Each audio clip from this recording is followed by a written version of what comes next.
Živijo! Pozdravljeni v dogodku Drzni si začeti. Če si nekdo, ki se poigrava z mislijo oziroma z idejo spletnega podjetništva, ali če ti je preprosto dovolj 8 ali več ur dela za nekoga drugega, ali pa če iščeš dodaten vir zaslužka, potem si na pravem mestu. Sem Urška Jakobčič in o spletnem podjetništvu, denarni miselnosti oziroma money mindsetu in o tem, kako se lahko navadni človek prelevi v podjetnika, se učim in raziskujem že dobra 3 leta. In tu sem, da ti predam nekaj tega znanja. Gledaš prvi video spletnega dogodka Drzni si začeti. Pokazala ti bom, v čem je bistvo spletnega podjetništva in kako lahko to postaneš tudi ti in izkusiš tako zelo opevano finančno svobodo. V tem videu ti bom pokazala, zakaj je zdaj najboljši čas za ustvarjanje lastnega spletnega posla in kaj ima s tem tvoj način razmišljanja. In mogoče se odločiš, da se tudi ti podaš v podjetniške vode. Jaz sem nekako sama pristala v tem, moja zgodba, bom reč tako povedala, moja zgodba je, da sem bila vedno odlična učenka, prav dobra študentka, zlata maturantka, obetavna, ne.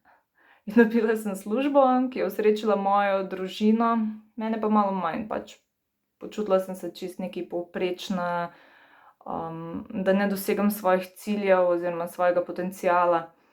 In vedno sem vedela, da bi rada nekaj več, ampak nisem vedela, kaj bi to bilo. In tako sem že 10 let v isti službi in začela sem iskati načine, kaj bi, kako bi, ampak vedno so bili zraven tisti priročni izgovori, da je Črnomelj, kjer živim, preveč oddaljen, pa da ne morem delati drugih stvari zaradi izobrazbe, ki je precej omejena, sem diplomirani mikrobiolog, s tem, da imam še alergijo in sem si še bolj s tem omejila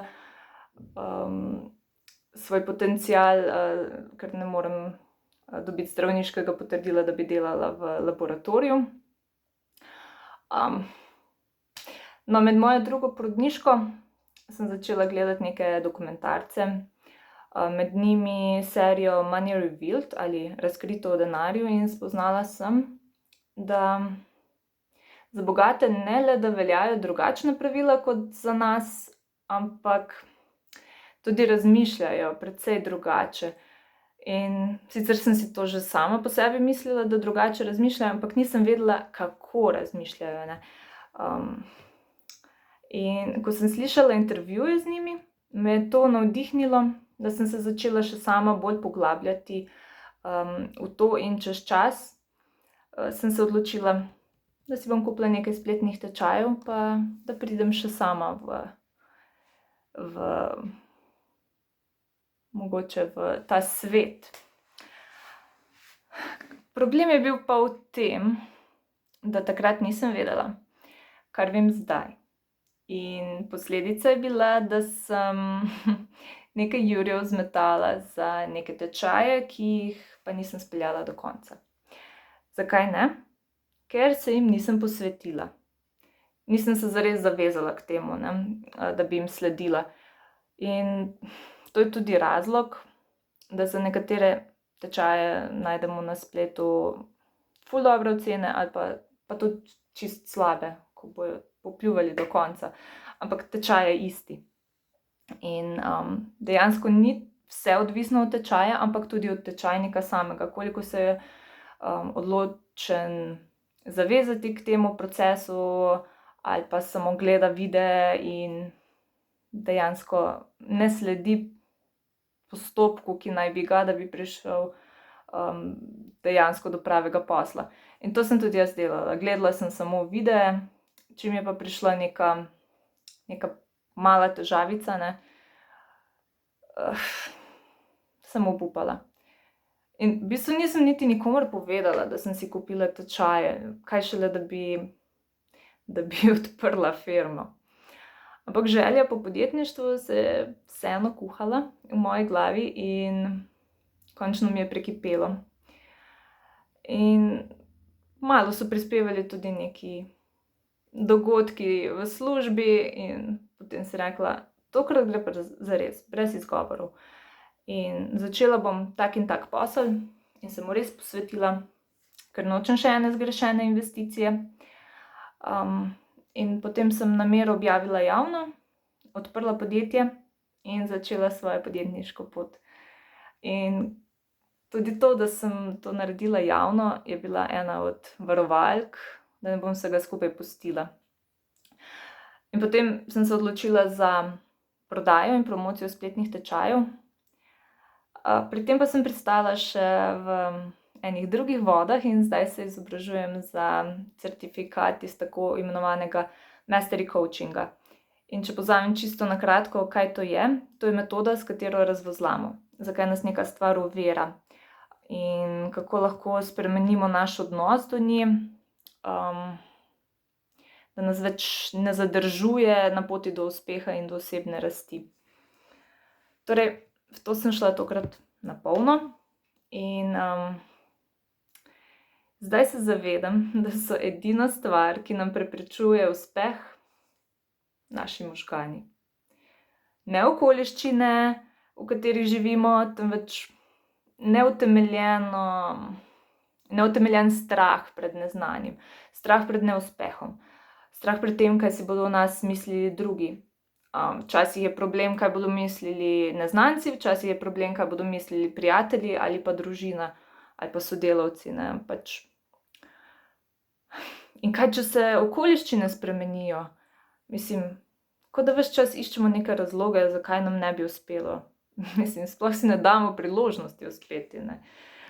In namen tega videa je, da ti predstavim, kaj potrebuješ, da prideš do preboja in se končno odločiš postati sam svoj šef oziroma šefinja, da se odločiš za podjetništvo in da zgradiš uspešen posel.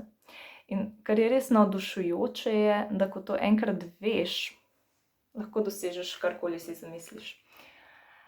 In kar sem se naučila na svoji podjetniški poti je, da moraš kot prvo spremeniti svoj način razmišljanja. Če hočeš razmišljati kot podjetnik, moraš nehati razmišljati kot zaposlen, kot delavec.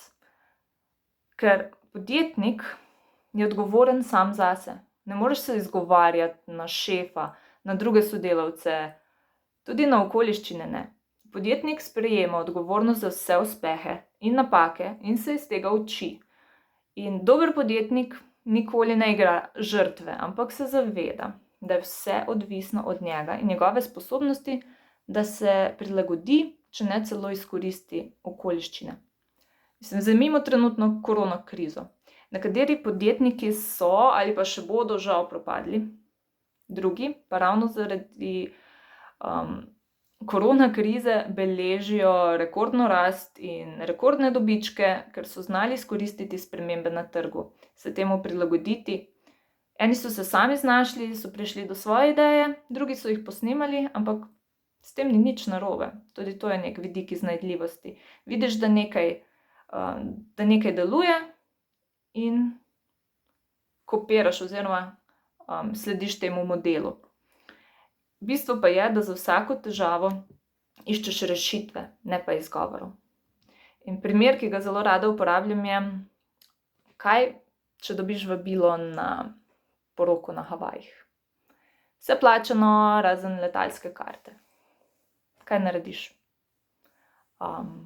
Takoj zavrneš, ker si tega finančno in fizično ne moreš privoščiti, pa kam naj dam otroke, pa kako naj dobim dopust, pa joj, ne, pa zdaj še te,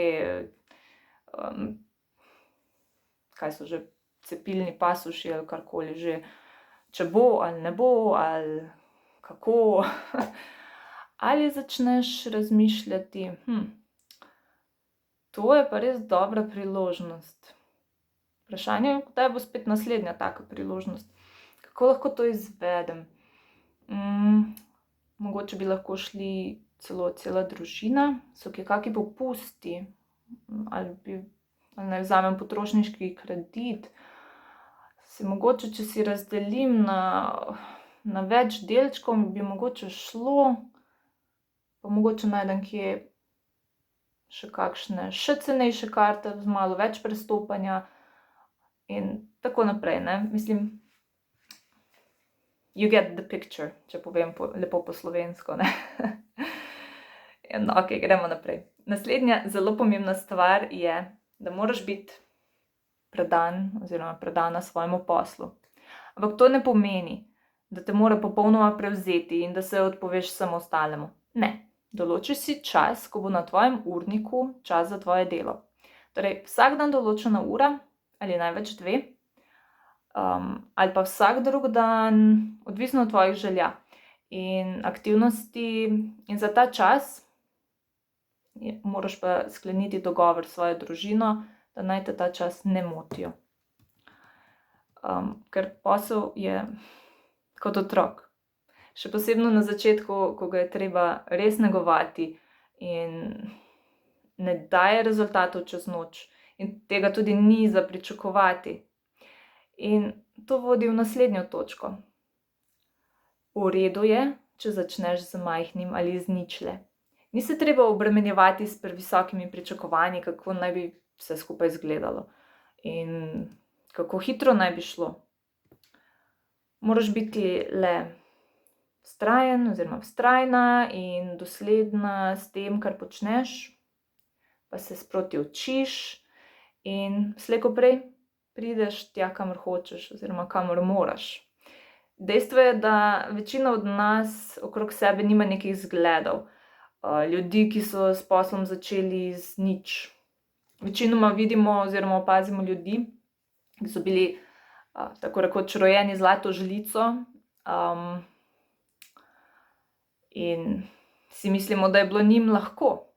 Ali pa vidimo kake super zvezdnike, ki so bili sicer iz revnega ozadja, ampak so zdaj zaradi svojega talenta in morda malo sreče zdaj tako uspešni, da nam njihova zgodba niti približno ni blizu.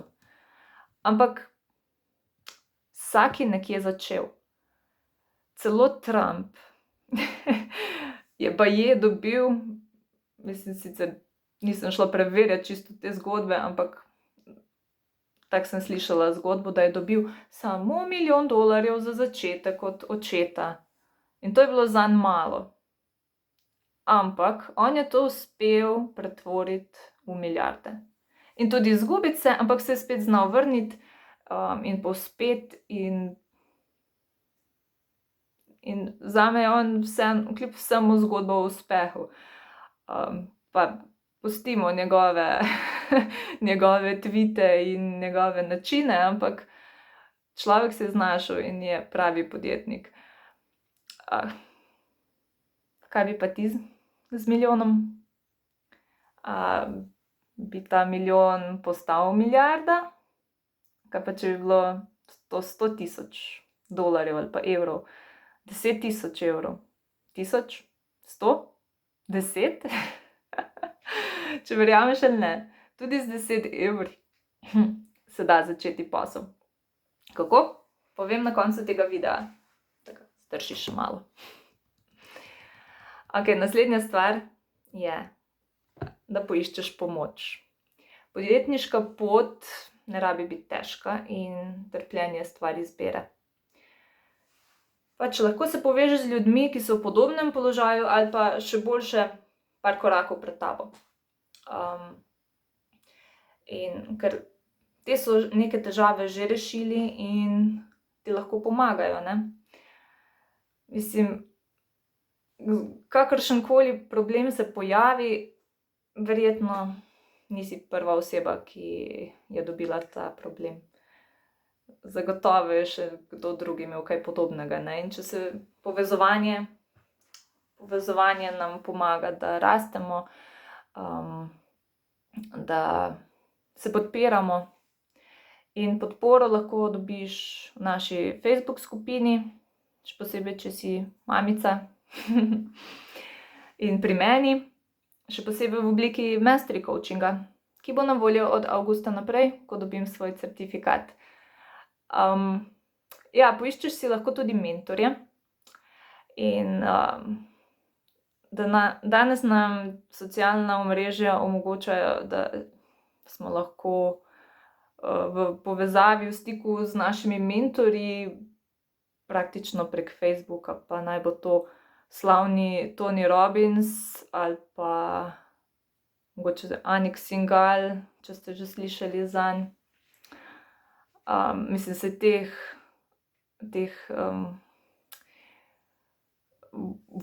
voditeljev na teh področjih je kar precej, ne, in v bistvu vsi ti tečaji, ki jih jaz ponujam, vsi vključujejo podporo mentorjev, teh ljudi, ki so uspeli in poznajo rešitve in so kot neke vrste avtoriteta v svojem poslu. Se pravi, bistvo je, da ti ni treba vsega narediti sami. Naslednja točka, ki je ključna za podjetnike, je na nek način protislovna. To je: delaj hitre in nepopolne odločitve. Na nek način bi lahko verjeli, da za podjetnike niso značilne impulzivne odločitve, ne? Ampak če eno stvar predolgo premlevaš, je to neproduktivno in škodljivo. In to dosti bolj, kot če narediš neko slabo odločitev in jo kasneje popraviš. Pri tem pa se vedno tudi nekaj naučiš. In ta drugi del glede popolnosti pa bi si zaslužil svoje poglavje.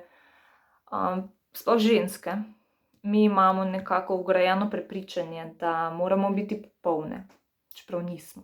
Nihče ni. In vsak vidi, da nismo popolni. Perfekcionizem sam pa uniči veliko več posla, kot bi si lahko mislili. Mislim, hočeš naslikati popolno sliko, ustvariti popolno kreacijo, napisati popolno knjigo, posneti popoln video ali pa popoln članek, popoln blog, karkoli. Ampak tega ne dosežeš, ker nikoli ni zadosti dobro.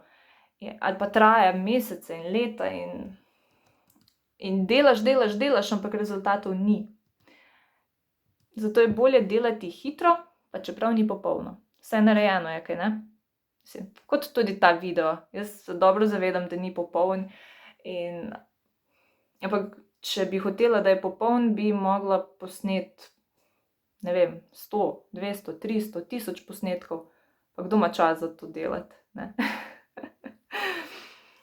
Digitalno podjetništvo je pa tudi na nek način specifično. Se lahko izbereš pot organskega prometa in tukaj si vsem na očeh in te vsi lahko spremljajo. Lahko pa izbereš plačen promet, torej oglase in promoviranje tujih produktov, in lahko dejansko ostaneš čisto inkognito. In v tem primeru se ful manj izpostavljaš. Omenila bom pa še eno točko oziroma bistvo, ki se mi zdi pomembno za podjetništvo. To je, da slaviš svoje zmage, pa čeprav najmanjše. Na primer, jaz sem v eni drugi Facebook skupini proslavila otvoritev svoje Facebook skupine, ali pa tudi, ko sem objavila, da sem začela, da sem odprla svojo firmo. Tudi to je bilo na nek način proslavljanje in tudi odzivi prijateljev na Facebooku so bili zelo pozitivni. Tisti, ki jih to ne zanima, so pač ignorirali objavo, ne. Drugi so pa bili ful zelo podpirajoči in super, in to ti da takega zagona, ko vidiš, da te ljudje sploh ne vidijo tako slabo, kot se bojimo. Ampak te pač vidijo te na svoj način, ki v bistvu sploh nima kaj dosti veze s tabo. Ampak ja, nas je vedno strah se izpostaviti, strah nas je, da bi proslavljali nekaj malega, sploh Slovenci smo taki, ne, da sicer slavimo rojstne dneve pa kakšne večje dogodke, ampak da bi pa tako male stvari, da bi se zaradi malih stvari veselili, ne, to nam je pa nekako tuje.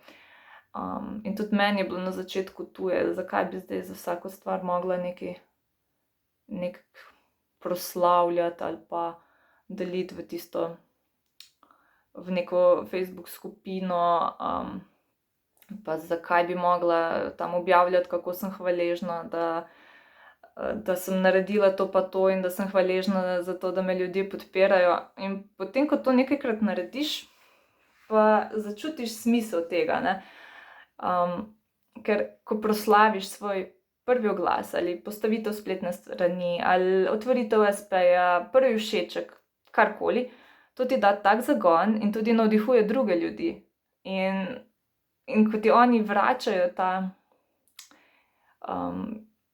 ta zagon oziroma to neko energijo ti vrnejo, tudi če je teh všečkov 15, ne, ali pa 500, ko vidiš, nekdo mi je potrdil to moje slavje, ne, in res ti da tak momentum, da greš lažje in raje naprej. In ja, ker navdihuješ tudi druge ljudi, se počutiš še toliko bolje, ker ni super biti komu inspiracija. Mislim, naj inspiracija nadomesti fovšarijo. To bi mogel biti pravi rek za Slovence, ne. No, potem se pa pojavi vprašanje: sem jaz primerna oseba za podjetnika? Kaj pa, če nisem za to? No, jaz mislim, da je praktično vsak lahko podjetnik, vsak, ki zna brati, ampak že od šole naprej nas spodbujajo k delavskemu načinu razmišljanja. In to pomeni, da narediš, kar ti rečejo, da delaš točno po navodilih, da se naučiš stvari točno tako, kot pišejo v knjigi, da ne nasprotuješ pravilom in se jim podrejaš, in celo da misliš, da nimaš druge izbire, kot je prodajanje svojega časa za denar, ali pa kot da moraš hoditi v to šolo, ali pa kot da moraš ne vem kaj še vse.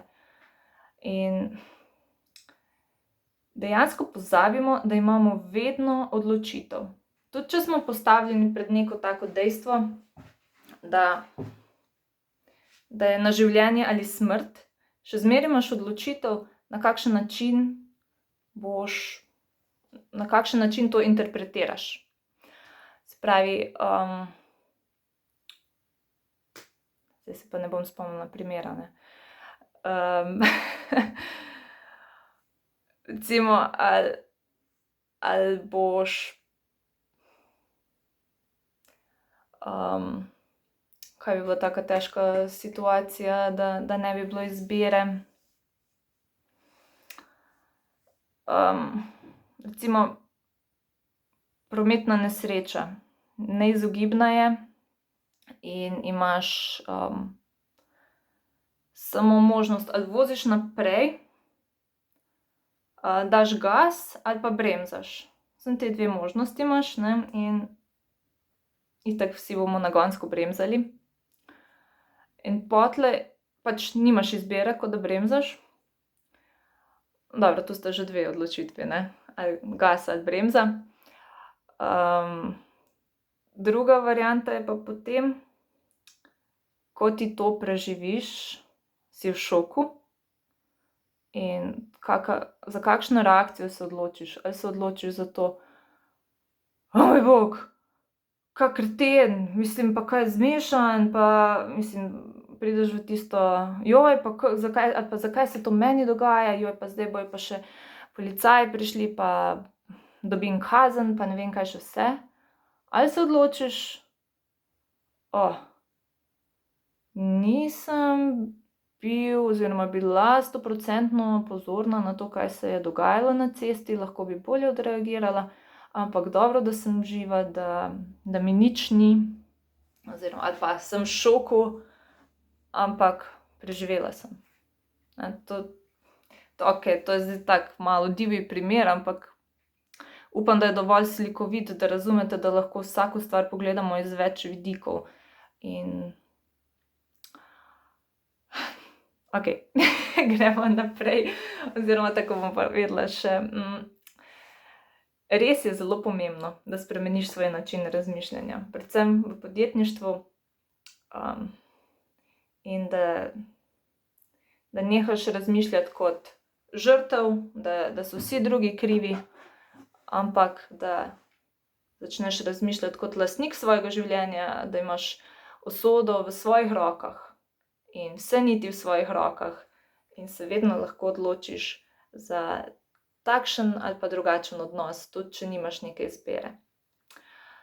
V naslednjem videu bomo govorili tudi o načinih, kako lahko spremeniš oziroma kako lahko začneš spreminjati svoj način razmišljanja v podjetniškega. In naslednje vprašanje je, zakaj je zdaj najboljši čas za otvoritev spletnega podjetja? Ali ni trg že preveč zasičen? Mogoče bi bil najboljši čas še prej, pred 5 ali 10 leti, ampak bolje zdaj kot nikoli, Dejstvo pa je, da se internet še niti ni razvil do svoje polnosti, oziroma popolnosti. Skoraj vse smo že spravili na internet, od spoznavanja ljudi, dela prek spleta, prodaje vsega možnega, od hrane do knjig in telovadbe, izobrazbe, celo zdravnika lahko obiščeš prek spleta.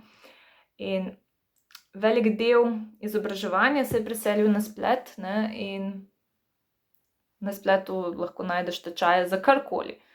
Sicer je res, da nekaterih stvari internet ne more nadomestiti, a če te ni na spletu vsaj z neko stvarjo, vsaj z neko Facebook stranjo ali ne vem, s Twitter računom, karkoli, je v bistvu, kot da ne obstajaš.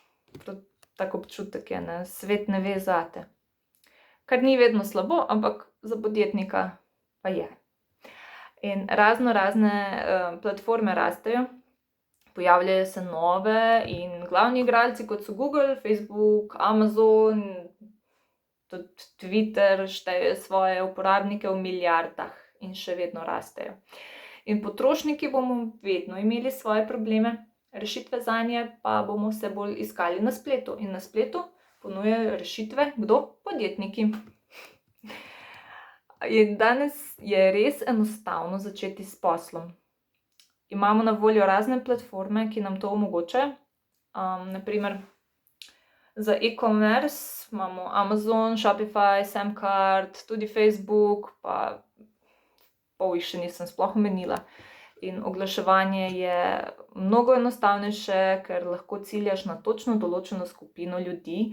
Odpirajo se nove možnosti, lahko delaš kot svobodnjak, kot virtualni pomočnik, kot svetovalec, kot trener, lahko si bloger, pisec knjig, influencer, razvijalec spletnih platform in ne vem kaj še vse. In sploh je pa ta korona čas, je še posebej pospešil potrošnjo prek interneta, ker druge izbire kaj dosti nismo imeli, Recimo prodaja fizičnih stvari prek spleta, torej e-commerce, se je povečal v tem času za 40%. In za industrijo spletnega izobraževanja projicirajo pa, da bo do leta 2026 vredna 325 milijard dolarjev, kar pomeni, da če bi bila ti ena od 10 milijonov ljudi, ki naj bi bili takrat vključeni v to industrijo, je to v povprečju 32.500 dolarjev na leto. Zdaj se pa vprašaj, koliko zdaj zaslužiš na leto. Že jaz povem, da jaz da manj. In nek smisel je, In sami vidimo, koliko časa zdaj zapravimo na internetu, pa naj si bodo to socialna omrežja ali brskanje po spletu oziroma YouTubu. In koliko več sedaj kupuješ prek spleta kot pred 5 leti. Mislim, pa zakaj ne bi bili ta čas raje produktivni? In no, pa če misliš, da je povsod preveč konkurence, ja, mogoče, ampak to pomeni, da zadeva deluje. In tako da se ne rabiš prestrašiti glede tega. V svetu spletnih tečajev celo odsvetujejo, da prvi lansiraš popolnoma nov tečaj. Torej nekaj, česar se še nobeden ni lotil, ker zadeva ni preizkušena in se lahko pečeš, ne, in vse to delo za nič. Narediš pa komu drugemu uslugo, da vidi, da se to ne splača delati. In če v sredinem videu bomo govorili o tem, kako izbereš svojo nišo in kako najti primeren posel zase. In tu bomo tudi govorili nekaj v zvezi s konkurenco. No, zdaj pa na koncu obljuba dela dolg, kako lahko z 10 evri začneš posel. Mislim, osnova je precej enostavna. Vzameš nek produkt, ki je lahko tvoj, naprimer neka tvoja storitev, svetovanje, ali pa ustvariš svoj spletni tečaj, ki seveda ne sme biti nekaj brez veze, ampak mora dejansko kupcu dati neko dodano vrednost. Se pravi, kupcu se mora splačati nakup in mora dobiti občutek, da je za svoj denar dobil več.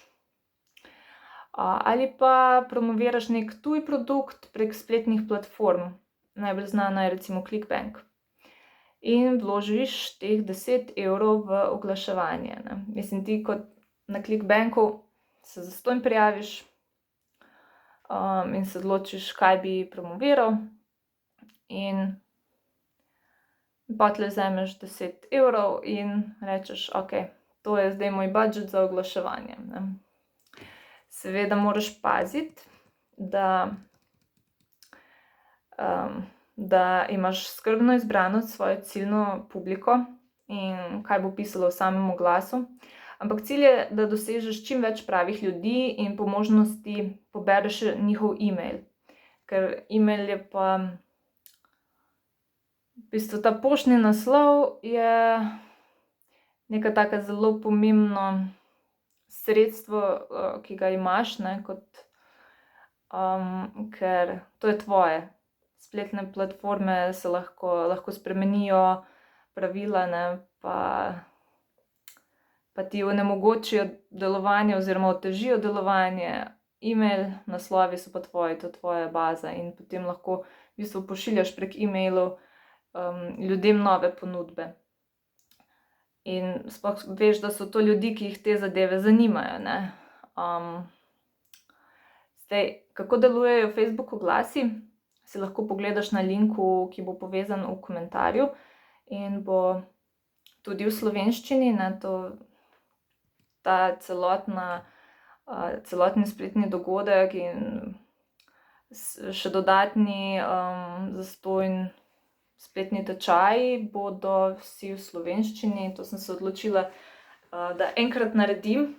Tega ne bom več delala, ker se mi zdi slovenski trg malo premajhen in je dosti večji potencial, če se razširim še na Ameriko in Zahodno Evropo, Avstralijo in tako naprej, tam, kjer je tudi kupna moč večja, več ljudi. In ja, s tem vam hočem povedati, da imate vsi ta potencial, ne, da razširite svojo bazo strank, če se pač odločite za nek spletni posel. No, če se vrnem zdaj nazaj na teh 10 evrov, ne, to ni edini način. Da se z 10 evri še na druge načine zaštartati posel, ampak o tem bom govorila raje v torkovem videu. In ja, takrat bomo tudi govorili o izbiri niše in izbiri vrste posla. In ko to veš, je odločitev za podjetništvo res mnogo lažja. No, preden preidemo, oziroma preden se poslovimo, bi pa rada izvedela malo več o tebi. Kaj bi tebi pomenilo imeti uspešno podjetje? Kako bi to vplivalo na tvoje življenje? Prosim, napiši mi v komentar spodaj, in če se ti je zdel video zanimiv in koristen, bom res vesela za kak srček, like, tisto faco navdušenja, kaj že. In ja, sploh če še povabiš koga drugega k ogledu, kakih prijateljev, sorodnikov, kogarkoli, ki bi jim prav prišle te informacije z tega spletnega dogodka Drzni si začeti. No, hvala za pozornost in se vidimo v torek.